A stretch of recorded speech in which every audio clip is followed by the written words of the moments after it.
hermano, Dios me lo bendiga en su hogar. Damos gracias a Dios porque, primeramente le doy gracias a Dios porque sé, hermanos, que han estado orando por mí.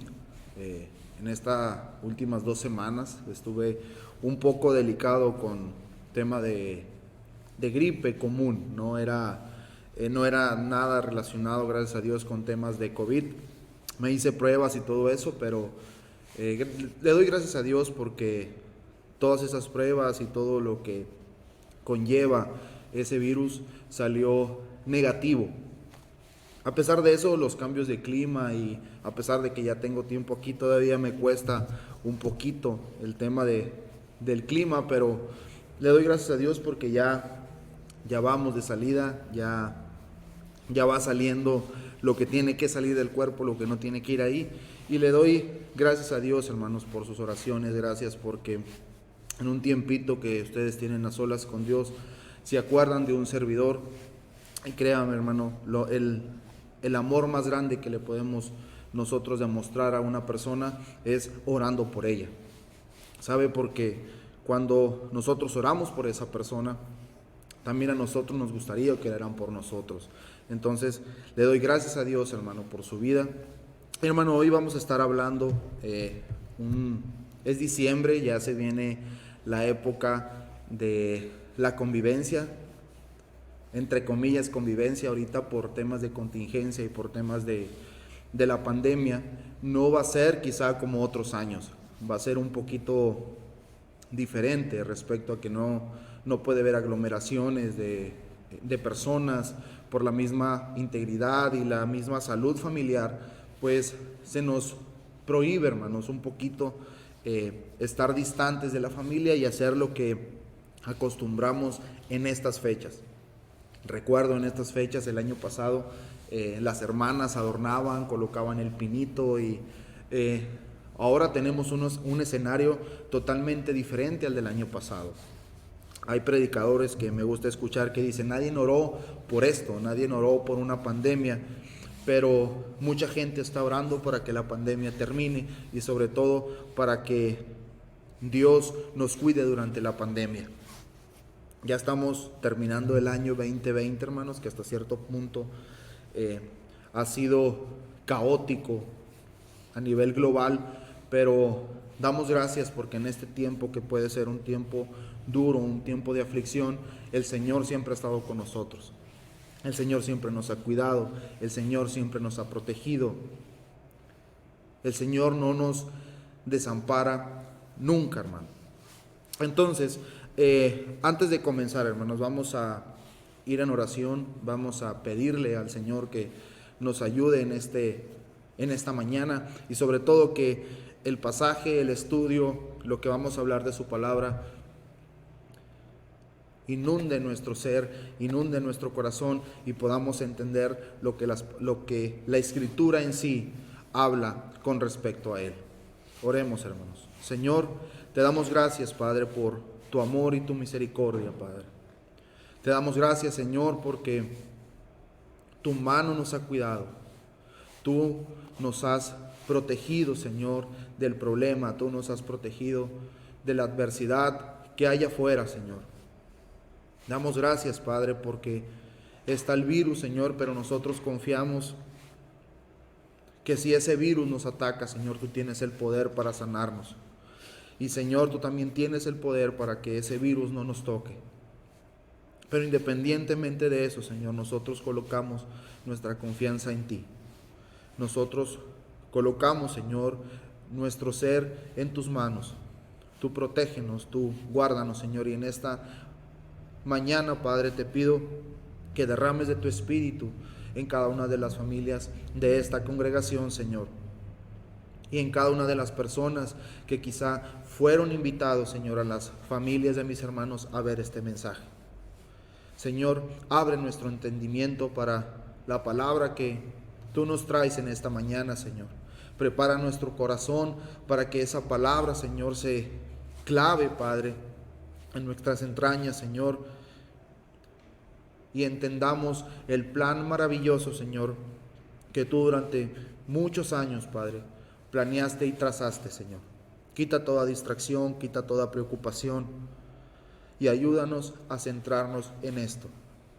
Te lo pido, Señor, en el maravilloso nombre de nuestro Señor Jesucristo, que es nombre sobre todo nombre. Amén y amén. Primero, hermanos, vamos vaya a la Biblia que tiene en la mano y vamos a estar. Hay un pasaje que a mí durante estas semanas me estuvo generando, no un poco de duda, pero sí interrogantes. Muchos de ustedes saben que me gusta hacer preguntas y me gusta hacerme el por qué, el dónde, cuál fue el propósito. Y hay una afirmación que el Señor Jesús dijo. Vamos a ir al libro de Juan, capítulo 5, versículo 39. Vamos a ir a uno de los evangelios, que es Mateo, Marcos, Lucas, Juan. Vamos a ir al evangelio de Juan, capítulo 5, versículo 39. Dice, libro de Juan, capítulo 5, versículo 39. Dice: escudriñad las escrituras, porque a vosotros os parece que en ellas tenéis la vida eterna, y ellas son las que dan testimonio de mí.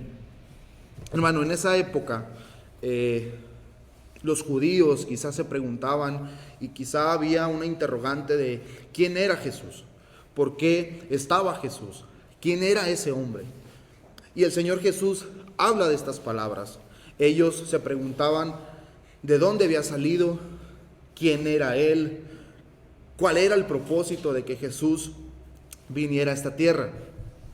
Y durante esos pasajes o dentro de los evangelios, el Señor Jesús, todas las palabras que habló el Señor Jesús las habló con un porqué, hermanos. Y todo tiene un inicio, todo tiene un origen. Una de ellas es esta. La duda que se generaba en esa época, o la intriga que tenían en esa época, era quién era Jesús. ¿Por qué Él hablaba como hablaba? ¿Por qué Él hacía lo que hacía? Y el Señor Jesús les contesta estas palabras, les dice: escudriñad las escrituras. Y en la sección C dice: y ellas son las que dan testimonio de mí.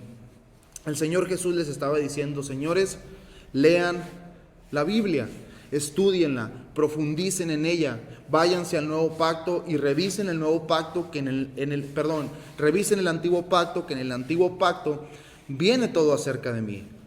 Pero no solamente las lean por encimita, sino que escudriñenlas, profundicen en eso. Dice: porque en ellas, o en esas palabras, vengo yo, allí está. Si nosotros, hermanos, vamos al Antiguo Testamento, no viene tal cual como está traducido en el Nuevo. Por eso este mensaje, dentro de lo que cabe, fue el Jesús profetizado o el Jesús profético. Vamos a tomar algunos versículos, hermanos, del Antiguo Testamento y unos del Nuevo Testamento con respecto a quién era Jesús. Este es el primer domingo de diciembre, hermano, y todos mis hermanos predicadores, unos van a estar quizá hablando del nacimiento, otros van a estar hablando quizá de los sabios, otros quizá van a estar hablando el tema de la crucifixión, de la resurrección, y ese tema que también viene en tema de profecías. Pero específicamente en esta mañana, hermanos, vamos a dar como que esa introducción a qué fue o cómo fue profetizado o predicho la llegada del Señor Jesús a la tierra. Pero primero, antes de eso, le voy a dar un contexto de manera general. En el Antiguo Testamento, hermanos, vienen, o muchos de los teólogos referente a eso, vienen 70 profecías que enlazan perfectamente con el Nuevo Testamento. O sea, que esas 70 profecías tuvieron fecha, tuvieron lugar y tuvieron un cómo o por qué se hicieron. Esas 70 profecías que vienen en el Antiguo Testamento vienen compaginadas con el Nuevo. Eso es, las que son palpables, las que nosotros podemos ver de que nacerá de una virgen, y en Mateo dice que nació de una virgen. Son muy parecidas. Pero muchas de las personas o de los que se encargan de estudiar este libro profético, es un libro que no podemos leer, hermano, como leer un periódico o leer una revista. Este libro lo tenemos que leer con oración, porque en ella se encuentra la verdad acerca de Dios. Entonces muchos afirman que a pesar de que hay unas 70, que existen 70 profecías, o todos apuntan a 70 profecías que compaginan, muchos afirman que existen más de 330 profecías. En otras palabras, el Antiguo Testamento, hermanos, desde el Génesis hasta Zacarías, apuntan a Cristo Jesús. De Mateo hasta el Apocalipsis se cumplen muchas de esas profecías. De hecho, Apocalipsis en el original significa revelación, que eso es otro punto que no vamos a tocar acá. Pero desde el Antiguo Testamento, hermanos, desde que está Moisés, desde que está Gedeón, desde que está Sansón, desde que vienen todos esos profetas, desde David, Isaías, vamos a tocar muchos temas de Isaías, ya se venía hablando acerca del Señor Jesús. Ahora, ¿por qué Jesús dice esto? Escudriñar las Escrituras. Porque en ese tiempo, hermanos, solamente los que tenían las Escrituras, o aquellos que eran estudiosos de la Biblia, eran los fariseos y eran todo el equipo del Sanedrín. Ellos sabían perfectamente lo que decía el Antiguo Testamento, y la gente pues era de que, bueno, existe un Dios, fue el que nos sacó de Egipto, pero no tenían en su complejidad no tenían por completo todo lo que era el antiguo pacto. Entonces el Señor les dice a los judíos: escudriñen las Escrituras, métanse en las Escrituras, revisen que durante las Escrituras, porque en ese tiempo no estaba el Nuevo Testamento, ellas dan testimonio de mí, ellas dan testimonio de que yo existo, ellas dicen que yo iba a venir, ellas dicen que yo iba a hacer lo que iba a hacer y lo que ustedes están viendo ahora. Después de ese contexto, hermano, que le estoy diciendo que hay más de 330 profecías en la Escritura,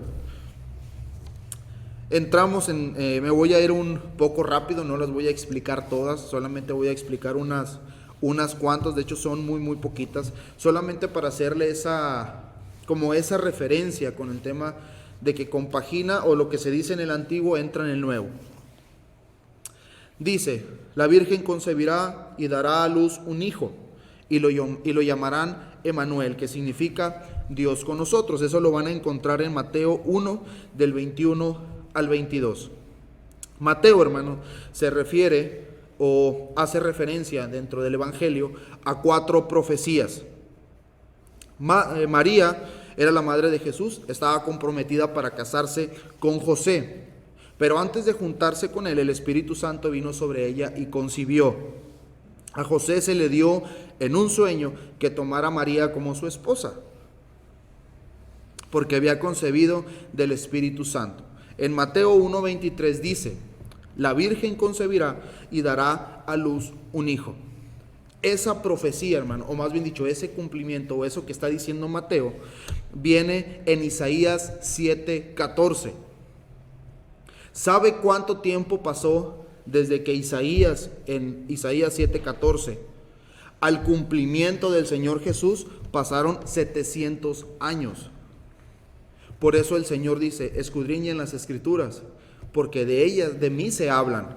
Entonces, 700 años atrás, Isaías, o el profeta Isaías, que fue uno de los grandes profetas, o uno de los mayores profetas del pueblo de Israel, dijo: la Virgen concebirá y dará a luz un hijo. Otro punto importante acá, hermanos, es que el Señor Jesús nació en Belén. Dice en Mateo 2:6: pero tú, Belén, de la tierra de Judá, de ninguna manera eres la menor entre los principales de Judá, porque de ti saldrá un príncipe que será el pastor de mi pueblo Israel. Esa profecía, hermanos, también se dijo 700 años atrás por Miqueas. En Miqueas 5:2 dice: pero tú, Belén Efrata, pequeña para estar entre las naciones de Judá, de ti me saldrá el que será Señor en Israel. Y sus salidas son desde el principio, desde los días de la eternidad. Esto fue predicho 700 años antes, hermano, que el Señor Jesús viniera. El Señor Jesús recalca que hay que estudiar las Escrituras para revisar qué es lo que habla acerca de Él. Y le voy a estar dando más pasajes para que vaya comprendiendo en su totalidad por qué la Biblia, hermano, es muy importante, tanto el Antiguo como el Nuevo Testamento. ¿Por qué hago mucho énfasis en esto? Muchas personas, y espero no ofender a nadie, ni mucho menos, ni ese es ni mi afán ni mi propósito, pero muchos hermanos o muchas personas prefieren el Antiguo Testamento. Muchas personas se enfocan mucho en el Antiguo Testamento, se enfocan mucho en la ley, se enfocan mucho en el pacto, se enfocan mucho en las ordenanzas que Dios dio, y hacen a un lado un poco el Nuevo Testamento. Hay algunos que ni siquiera quieren escuchar lo que narra el Apocalipsis, lo que narran las revelaciones. Y también está el lado contrario, las personas que solamente quieren escuchar el Nuevo Testamento. Aquellos que solamente quieren hablar de Jesús, de Jesús, de Jesús. Y no estoy diciendo que sea malo. Lo que yo estoy diciendo es de que toda la Biblia, hermano, en su totalidad, o todo lo que engloba este libro, habla de Jesucristo. Habla del Dios viviente. Muchas profecías hablan acerca de su muerte, de su resurrección, de todos los milagros que Él hizo. Entonces, le voy a dar otro pasaje más acá. Herodes, hermanos, cuando llegan los sabios a decirle dónde está el rey de los judíos, a Herodes le dio miedo hasta cierto punto de que en ese tiempo Herodes era el que máximo poder tenía en la época. Entonces, cuando estas personas van y le dicen ¿dónde está el rey de los judíos?, este tipo se turba, le da miedo este tipo de cosas, de que alguien lo venga a quitar del trono. Y un ángel se le aparece a los papás de Jesús y le dice: oye, ¿sabes qué? Vete a Egipto. Vete a Egipto porque Herodes mandó matar a todos los niños menores de 2 años. Entonces en ese tiempo Jesús había nacido, o estaba muy reciente su nacimiento. Se va José a Egipto, y dice en Mateo 2:15: de modo esto se cumplió lo que el Señor había dicho por medio del profeta: de Egipto llamé a mi hijo. Estas palabras, hermanos, de Egipto llamé a mi hijo, viene en Oseas 11:1. Esa profecía fue escrita hace 800 años atrás. No solamente Jesús, hermanos, las palabras que Él dijo vienen en el Antiguo Testamento, sino que la llegada de Jesús a la tierra viene en el Antiguo Pacto. Hay una palabra, de hecho nosotros nos llamamos la iglesia del Nazareno, o tenemos esa connotación o esa denominación. Ahora, la palabra como tal Nazareno viene en el libro de Mateo. Vamos a estar relacionando un poco al libro de Mateo. En Mateo 2:23 dice: lo llamarán Nazareno. Pusieron esa distinción, o esa palabra, más bien dicho, esa palabra tiene un origen, o tiene un porqué, tiene un inicio.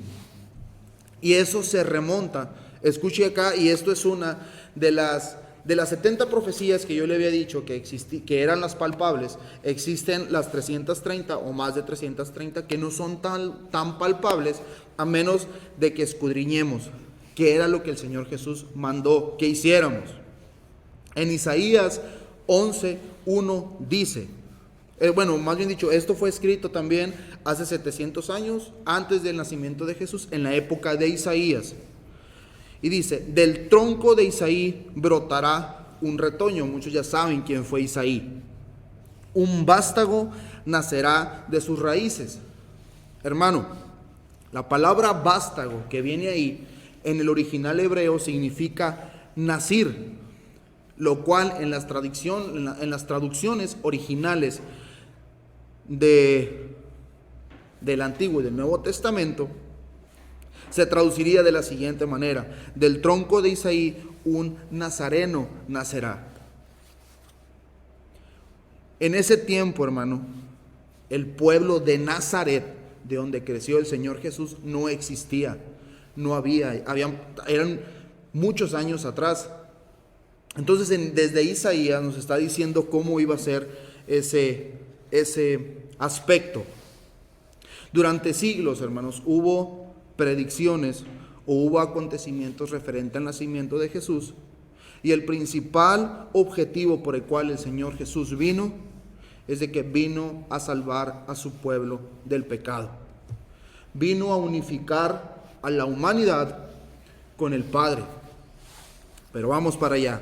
Ahí nos vamos a ir un poquito más rápido. Ya le expliqué algunas de las referencias que son tangibles con respecto a esto. Y le repito, hace 700 años el profeta Isaías, uno de los grandes profetas, habló referente a esto. Dice: por tanto el Señor mismo os dará señal.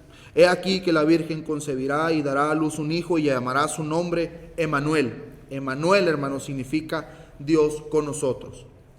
Una vez, hermanos, que nosotros aceptamos a Cristo Jesús en nuestro corazón, automáticamente se cumple la profecía o entra dentro de este estándar que ese Dios con nosotros engloba muchas cosas, pero la principal es de que una vez que nosotros aceptamos a Cristo Jesús como nuestro Señor y como nuestro Salvador, Cristo está en nosotros, Dios está en nosotros. Ese es el significado principal, hermano, con respecto a esto. También el profeta Isaías dijo algo asombroso y algo maravilloso. Dice: porque nos ha nacido un niño, nos ha concedido un hijo, la soberanía reposará sobre sus lomos, y se le darán estos nombres: Consejero admirable, Dios fuerte, Padre eterno, Príncipe de paz.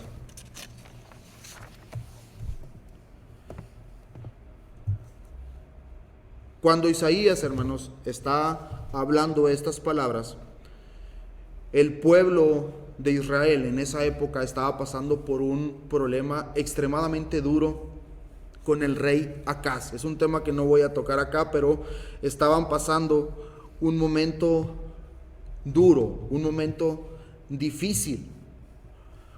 Estaba en su apogeo el tema de la religiosidad. E Isaías viene y dice: nacerá un niño que hará esto, lo llamarán de esta manera. Pero en su tiempo era así como que, ¿de qué hablas? ¿De qué estás hablando, Isaías? Y dice: sí, va a venir alguien a liberarnos. Vendrá alguien a sacarnos de donde estamos. Y Él va a ser el consejero, Él va a ser el Dios fuerte, Él va a ser el Dios de Israel. Pero quizá en la época era así como que, ¿de qué hablas, Isaías? Ahora en la actualidad sabemos del que estaba hablando Isaías era de Cristo Jesús, hermanos. Era de Él. Y mire, en el siglo 7 antes de Cristo, Miqueas predijo: de ti, Belén Efrata, es algo que ya le mencioné acá, pequeña entre los clanes de Judá. Muchos recuerdan que el Señor Jesús viene de la tribu de Judá, o muchos decían el hijo de David. David pertenecía a la tribu de Judá. Esa es una de las profecías que también se cumple acá. Saldrá el que gobernará a Israel. Sus orígenes se remontan hasta la antigüedad, hasta tiempos inmemorables. Hermano, cuando Miqueas está hablando de ti, Belén Efrata, pequeña entre los clanes de Judá, saldrá el que gobernará a Israel, allí, hermanos, se está refiriendo a la segunda venida de Cristo Jesús. Es asombroso, hermano, cómo y a veces nosotros pensamos que el Nuevo Testamento, cuando empezamos a leer de Mateo hasta Apocalipsis, decimos: bueno, el Antiguo Testamento queda inválido. El Antiguo Testamento sí tiene importancia, pero no tiene tanta importancia como el nuevo. Hermano, pero desde el antiguo pacto se está hablando lo que el Señor Jesús va a hacer en su segunda venida.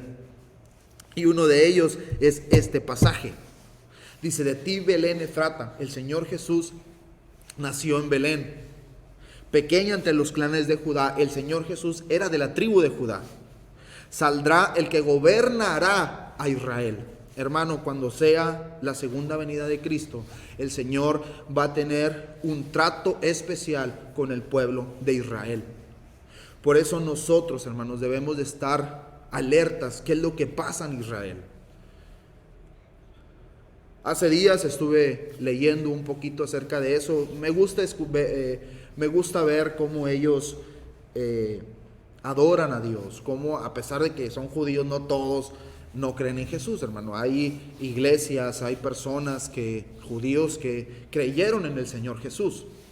No cuando hablo de judíos signifique que no crean, o no cuando hable de judíos signifique que todos rechazaron al Señor Jesús. No, hay algunos que creen en Él. Y con respecto a eso, hay muchas personas que no. Y en la segunda venida, hermano, el Señor Jesús descenderá sobre el pueblo de Israel. Y con respecto a eso, le repito, estuve leyendo un poquito de su cultura, un poco de sus festividades, un poco de cómo ellos hacen la adoración a Dios, ¿no? Y uno de ellos era de que se ponen como un gorrito en la cabeza que se llama kipá, que tiene un significado. Cuando se cubren la cabeza tiene otro significado. Cuando se van a orar a las sinagogas, tiene un significado. Y todo tiene un porqué. Yo siempre he pensado eso y todo tiene un porqué. Ahora, ese no es el punto que quiero tocar acá, sino lo que está hablando Miqueas, que dice: saldrá el que gobernará a Egipto. Si nosotros nos vamos al Apocalipsis, hermanos, antes de la segunda, o más bien dicho, antes de que venga el Señor Jesús, se hará un lugar especial, o que muchos lo denominamos como el tercer templo en Israel. Y muchos decimos: no, todavía falta mucho, y no, todavía no se puede llegar a esa conclusión y demás. Hermano, hace 2 semanas estaba leyendo un poquito de eso, que ya están en pláticas con el gobierno israelí con respecto a la reconstrucción o a la modificación del templo en Jerusalén. ¿Qué nos da a entender esto, hermanos? Que el momento de que el Señor Jesús venga por su iglesia está cada vez más cerca. Cada vez, hermanos, va a estar poniendo, y no es para que nos dé miedo, sino para que nos dé gozo de que el Señor Jesús ya regrese y nos vamos de este mundo, porque dijo el Señor: muchachos, ya me voy. Se los dijo a los apóstoles: ya me voy porque voy a hacer moradas en los cielos. Y todos: no, Señor, no te vayas. No se preocupen, porque les voy a enviar el Consolador. Pero referente a lo de Miqueas, hermanos, cuando esté pasando todo esto, se va a cumplir esta profecía. Y sabe, esta profecía viene en Miqueas, pero también esta profecía viene en Tesalonicenses. En primera de Tesalonicenses y en segunda de Tesalonicenses habla respecto a la segunda venida del Señor, acerca de la apostasía, y habla acerca del arrebatamiento y demás, que no nos vamos a meter allí. Pero lo que yo me refiero, hermano, es de que la Biblia en su totalidad es importante. No es más importante el Antiguo Testamento y no es más importante el Nuevo Testamento. La Biblia, hermano, como tal, los dos, toda la escritura que está aquí es inspirada por Dios. Y es inspirada para enseñar, para redarguir, para instruir en justicia, con un solo objetivo: que el hombre sea perfecto, que el hombre esté bien delante de Dios. Continúo, hermano, acá. Al Señor Jesús se le preguntaba acerca, por así decirlo, de su edad, no de su edad como tal, de que yo tengo 30 años, ¿no? Yo soy Eric, yo tengo 28 años. Pero a ellos se les decía: Señor, pero tú ¿de dónde eras? ¿O de dónde saliste? ¿O quién habló de ti? Y el Señor dice: sí, escudriña en las Escrituras, es que en las Escrituras vengo yo. Y el Señor dijo: antes de que Abraham naciera, porque en ese tiempo, hermano, el patriarca o el sumo patriarca que existía en la época era Abraham. Bueno, Abraham, Isaac y Jacob. Entonces el Señor Jesús le comenta al pueblo, dice: yo era antes que Abraham. O sea, antes de que Abraham existiera, antes de que Abraham hiciera lo que hace, antes de que Abraham sirviera como sirvió, yo ya existía, yo ya estaba. ¿Y sabe cuánto tiempo pasó desde Abraham hasta el Señor Jesús? Pasaron 2000 años, hermano. Dios es eterno. Por eso la Biblia dice: el Dios siglos de los siglos. El Señor, y eso, hermano, nuestro cerebro no lo entiende, nuestro cerebro no lo capacita. A Moisés, hermano, cuando le dice, bueno, el Señor Jesús dice: antes de que Abraham naciera, yo soy. O sea, antes de que Abraham fuera, yo ya era. Y esas palabras, o en el original, las palabras que el Señor Jesús habla del yo soy, fueron las mismas palabras que le dijo Dios a Moisés en la zarza. Dice: yo soy el que soy. Allí, hermano, las palabras que el Señor Jesús dijo, no las dijo porque no tenía nada que hacer, las dijo con un propósito, las dijo con un fin. Y cuando el Señor Jesús dice: antes de que Abraham naciera, yo soy, se está refiriendo a la omnipresencia del Hijo de Dios, a toda la magnificencia que Él representa. El profeta Isaías dice: después de aprenderlo y juzgarlo, le dieron muerte. Nadie se preocupó de su descendencia. Fue arrancado de la tierra de los vivientes y golpeado por la transgresión de mi pueblo. Hermanos, cuando el profeta Isaías habla de este acontecimiento, es lo que nosotros conocemos como la flagelación de Jesús. Que nosotros conocemos todo el desprecio que le hicieron al Señor Jesús por amor a nosotros. El Señor Jesús venía a amar, el Señor Jesús venía a ayudar. Y Él dijo: de toda la Escritura no pasará nada, ni una coma, nada, todo se va a cumplir. Y se va a cumplir lo que dijeron los profetas. Todo lo que dijo Isaías se cumplirá. Todo lo que dijo Jeremías se cumplirá. Todo lo que dijo Daniel se cumplirá. Todo se va a cumplir. Pero cuando el Señor viene, dice: y fue golpeado por la transgresión de mi pueblo. Hermanos, cuando el Señor Jesús vino a esta tierra, vino con el propósito de morir por nosotros. El pecado que nosotros teníamos, hermano, era para que nosotros muriéramos. Es para que a nosotros nos flagelaran. Era para que a nosotros nos rechazaran. Algunas personas, teólogas referente a este tema, dicen que al Señor Jesús le arrancaban la barba con las manos. Algunos afirman de que Él quedó totalmente desfigurado, y la película que conocemos como La Pasión de Cristo no es nada conforme a lo que pasó en la época. Y sabe, y el Señor Jesús lo hizo por amor a nosotros. El Señor Jesús vino a cumplir la profecía que de cada uno de los profetas, hermanos. Dios vino a morir por usted, Dios vino a morir por mí, pero lo hizo por amor, lo hizo porque Él nos amó tanto, dice la Biblia, y Dios nos amó tanto que envió a su Hijo unigénito para que muriera por nosotros. Después sabemos de que en Él tenemos vida eterna, que en Él tenemos salvación. Hay beneficios con respecto a esto. Y mire lo que dice el rey David con respecto a esto, hermano. Dice: como perros de presa me han rodeado, me han cercado una bandera de malvados, me han traspasado las manos. En el original, hermano, viene horadado. Sí, aquí viene traspasado, pero en el original viene horadado. Me han horadado las manos y los pies. Puedo contar mis huesos. Con satisfacción perversa, la gente se detiene a mirarme. Se reparten entre ellos mis vestidos y sobre mi ropa echan suertes.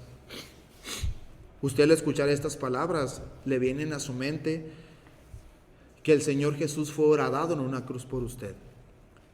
¿Qué es lo sorprendente de esto que dijo David, hermano? Estas palabras el rey David las dijo 1000 años antes de que viniera el Señor Jesús. Otro dato asombroso es de que en ese tiempo o en esa época que el rey David habló de esto, no se conocía la crucifixión. No estaba, no existía, no había. En el tiempo de David había que apedrearlos, había que matarlos a pedradas, pero en su tiempo no había la crucifixión. Y David está profetizando y David está diciendo que el descendiente de David, el tronco de Isaí, que era de donde venía David, Isaí era el papá de David, de ahí vendría Cristo Jesús. Y entiende por qué el Antiguo Testamento, hermano, trae mucha revelación a tema de las profecías con respecto a esto. También, ahorita que leía esto,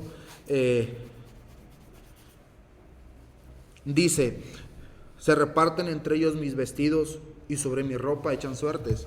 Si usted hace memoria, puede recordar de que una vez que el Señor Jesús está en la cruz, los soldados empiezan a echar suertes a ver quién se queda con las cosas o con la ropa principalmente del Señor Jesús. Todo ya estaba profetizado, hermanos. Por eso hago mucho énfasis y mucho hincapié en lo que Él mismo dijo. Escudriñen las Escrituras, estúdienlas, analícenlas, porque ellas hablan de mí. Hermanos, y con esto me voy a despedir. Es mucha información, hermano, con respecto a las profecías de Jesucristo. Y es mucha información que viene con respecto a esto. Si agarramos una profecía tras otra profecía, se nos puede dar toda la semana y no vamos a terminar porque es muchísima información.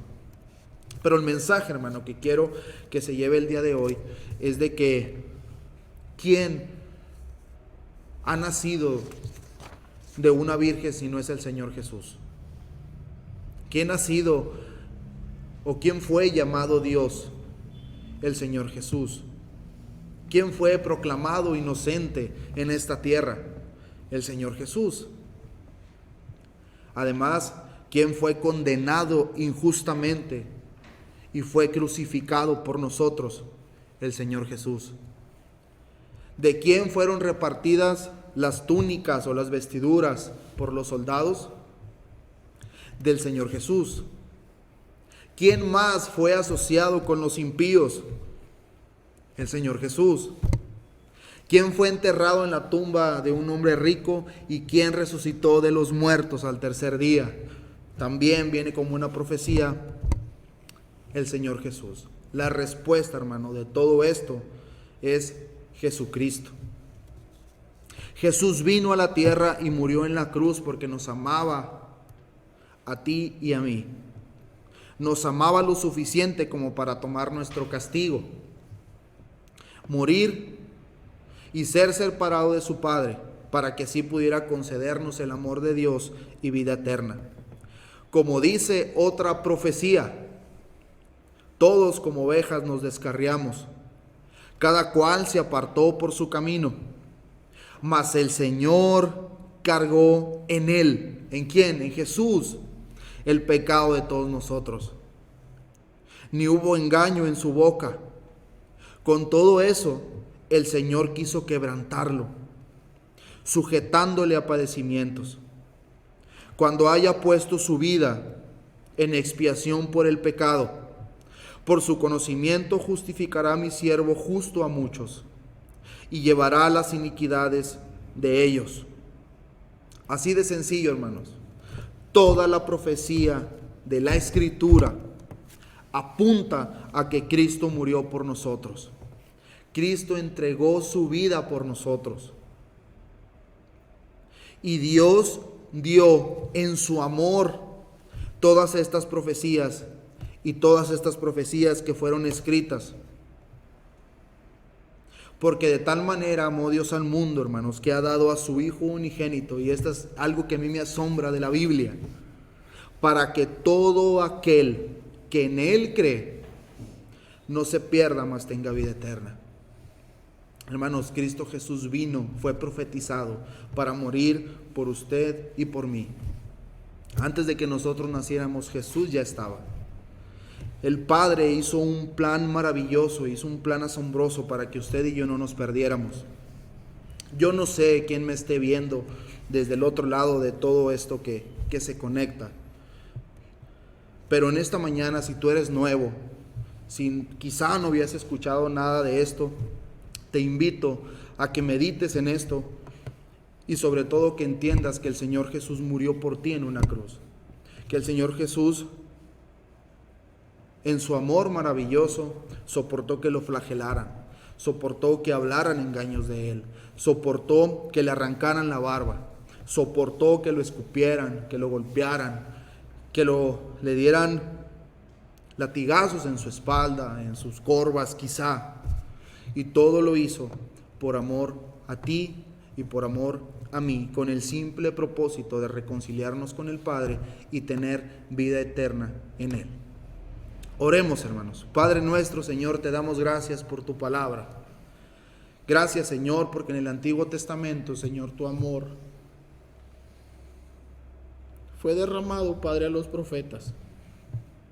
Gracias, Señor, porque tu Santo Espíritu fue derramado en ellos, Señor, para que escribieran las profecías de tu Hijo amado Jesucristo, Señor. Gracias, Padre, porque somos pecadores, Señor. Y gracias, Señor, por darnos ese regalo de la salvación, Señor. Señor Jesús, reconocemos que tú moriste en una cruz por nosotros. Reconocemos que tú eres el Hijo de Dios. Reconocemos, Señor, que tú vendrás por tu iglesia. Reconocemos, Señor, que tú eres el Rey de Reyes y el Señor de Señores. Te damos gloria y honra a tu nombre, Padre, porque por medio de tu palabra nos enseñas la verdad. Y la verdad, Señor, nos hará libres. Y la verdad, Señor, es Cristo Jesús. Te doy gracias por todo esto, Señor. Bendícenos en gran manera. En el nombre de Cristo Jesús. Amén.